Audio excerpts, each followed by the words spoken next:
Demon Slayer is huge. And I'm not just talking about the unbelievable reception of Mugen Train, which, by the way, surpassed Your Name and Spirit Away in box office numbers, garnering over 500 million USDs. There's also the fact that Demon Slayer's first OP was played as one of the songs to represent the best from Japan during the closing ceremony of the 2021 Olympics, which was viewed by 8.8 million people.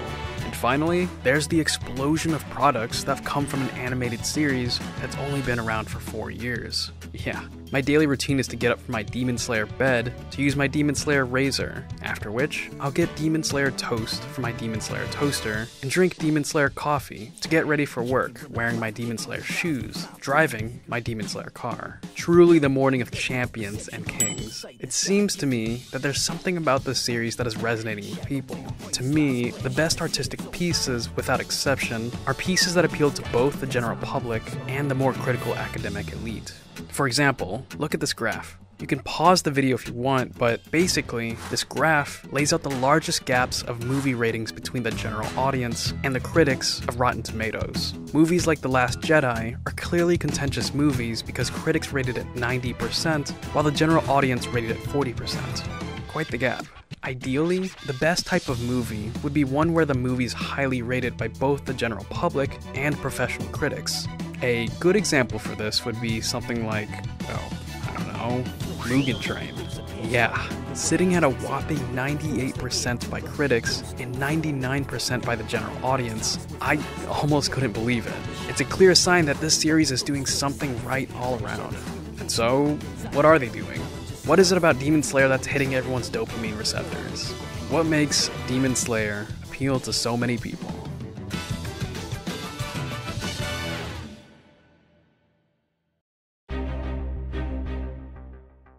Well, the easy answer would be that it's simple, fun action, which it totally is, but let's make some more specific observations that might further enhance the experience of the show. For example, how much of a visually unique identity it has. This is really small, but no two characters have identical eyes, which doesn't seem like a big deal until you see shows like Love Live. Not into idols, by the way. Something as simple as that gives each character its own unique flair. Generally speaking, the character designs themselves stand out, especially with every Hashira, almost to a ridiculous degree. As a group, they're colorful and interesting, but alone they're unique and intimidating in their own ways. Looking at the main cast, my personal favorite design is Inosuke. Him being shirtless with a pair of chipped razor swords, that is just peak badassery.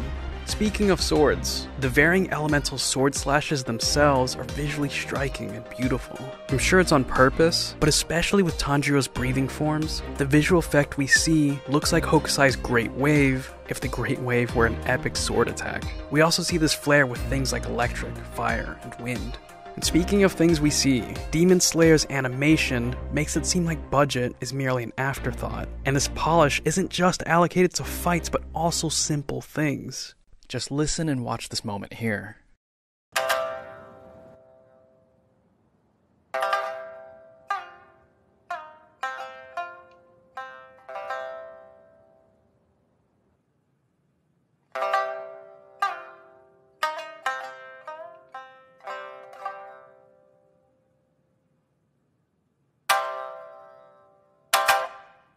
With Zenitsu's performance on a shamisen, you not only hear and see each individual string strummed, but you also see minute details like small vibratos and quick movements to mute the strings. They could have easily faked the performance by cutting away or doing some longer shots so you can't see the hands, but lo and behold, you can see everything. They went the extra mile here. It's brilliant. I don't have another word for it.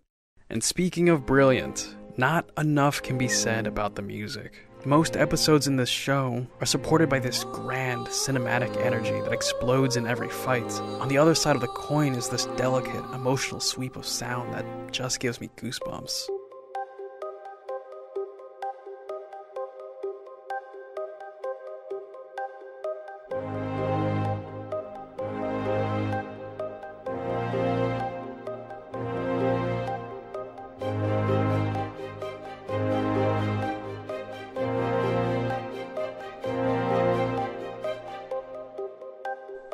So far, everything I've said is extremely well done.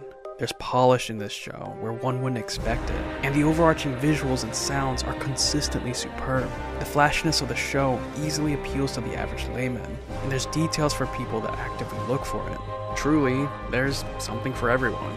However, obviously, the fancy visuals, good sounds, and cool details alone do not make this show. There is plenty of things that look and sound good, but don't deliver a compelling story, so let's talk story. Easily, one of Demon Slayer's greatest strengths is its simplicity. Having a straightforward narrative with clear-cut character motivations leaves no room for mental or technical clutter. Demons do bad things. Slayers stop bad things. Simple. But I'd say that it's from simplicity that more complicated ideas can branch out. For example, throughout the entire show, there's this overarching theme of never forgetting one's origins. Time and time again, Tanjiro reflects on his family, both the good and the bad, and is constantly reminded why he does what he does. Tanjiro kills demons to prevent the same tragedy that had befallen his family from ever happening to anyone else. We also see these type of flashbacks with Zenitsu, who always falls back on the one thunder-breathing form he learned from his teacher. And of course, there's Rengoku, who, during a fight to the death, remembers his mother, who told him to use his gifts for selfless purposes.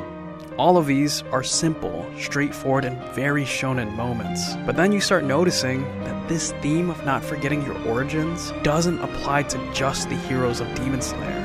Many of the demons hold on to their origins, but view it with extreme animosity and hatred.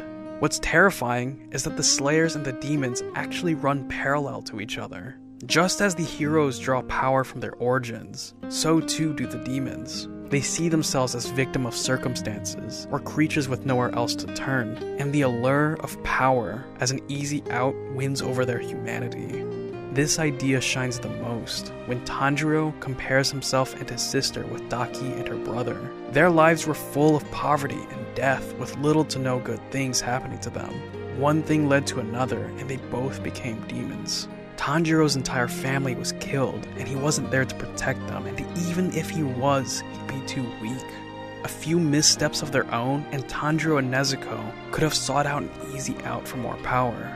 They could have walked the same destructive path as Daki and her brother, and Tanjiro realizes this.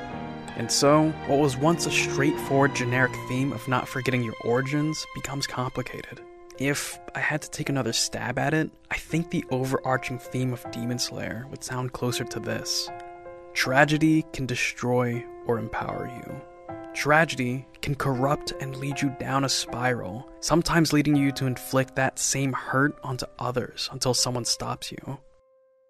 Tragedy can also toughen and strengthen you to become a leader. Not with the express goal of being above others, but rather to be a ray of hope in a world of hurt. That is who Tanjiro and his friends strive to be. Nezuko is also a symbol of this. She lives between a state of being a destructive monster and being a protector and healer for others. The path she'll walk is one that'll be answered by the end of the series. Does Nezuko have the endurance and resolve to not cave to her carnal desires as all the demons before her have? Can she be a force of good, despite being a victim of awful circumstances?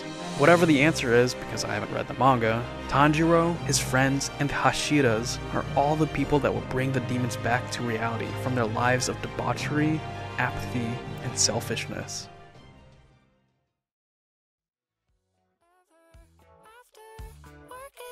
Before I end this video, I'll say this. Demon Slayer is a lot of things. It's a visually gorgeous show with unbelievable polish, and its premise is straightforward yet has complicated themes. I've heard some people say that the appeal of the show is that it teaches about working hard and fighting against the odds, but I think that's underselling it. Demon Slayer is about people that lost themselves in the face of tragedy or circumstance. It's also about people that use tragedy to become stronger, braver, and selfless. And that is a story that all of us will have to face someday. Will you buckle to the awful things in life and turn to an easy out that hurts others? Or are you gonna fuck up those inner demons in the flashiest way possible?